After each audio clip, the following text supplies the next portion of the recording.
the siege of Gaza, cutting off all supplies of fuel, the last electricity plant, that's gone. There is no electricity, there is no running water, there is no food going in, there are no other fuel supplies going in, borders closed with Egypt as well. Bizarrely little criticism of Egypt for that, interestingly.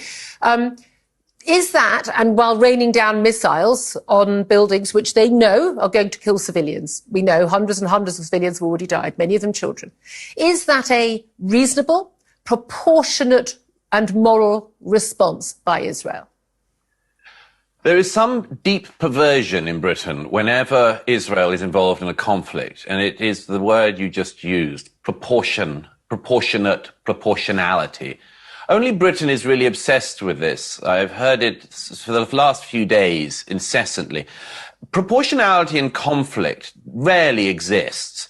But if we were to decide that we should have this fetish about proportionality, then that would mean that in retaliation for what Hamas did in Israel on Saturday, Israel should try to locate a music festival in Gaza, for instance, and good luck with that, should try to find a music festival in Gaza and rape precisely the number of women that Hamas raped on Saturday.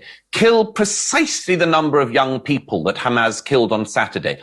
They should find a town of exactly the same size as a town like Sderot, where I've been many times myself, and make sure they go to door and kill precisely the correct number of babies that Hamas killed in Sderot on Saturday, and shoot in the head precisely the same number of old age pensioners as were shot in Sderot on Saturday, just to choose one town. Proportionality in conflict is a joke. And it's a very strange British concept which we've had, that only the Israelis in a conflict, when they are attacked, are expected to have precisely the proportionate response. No, I don't believe that there is. I'm going to challenge you on that, Douglas, because I do think when we had, the invasions of Afghanistan and of Iraq, a lot of people were discussing, Afghanistan had huge numbers of countries involved, Iraq less so, obviously, but there was still discussion about whether or not, with the number of civilian deaths, that this was proportionate to the threat as perceived by America, by other countries. We didn't say that the death toll in Afghanistan had to be precisely the death toll, for instance, in the Twin Towers in New York. We didn't take that view. By the way, the always has to be said, the difference between the Western way of war and the Hamas terrorist way of war is that their objective is to kill civilians. The objective of Hamas is to kill innocent people.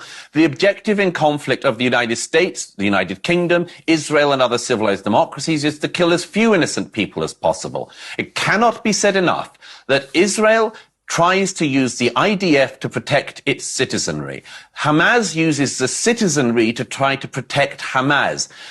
Israel precisely uses precision-guided missiles in order to try to limit civilian casualties. But I have no doubt that after the atrocities of the last week, the appetite of the Israeli public and military and politicians to continue this precision game will, of course, change.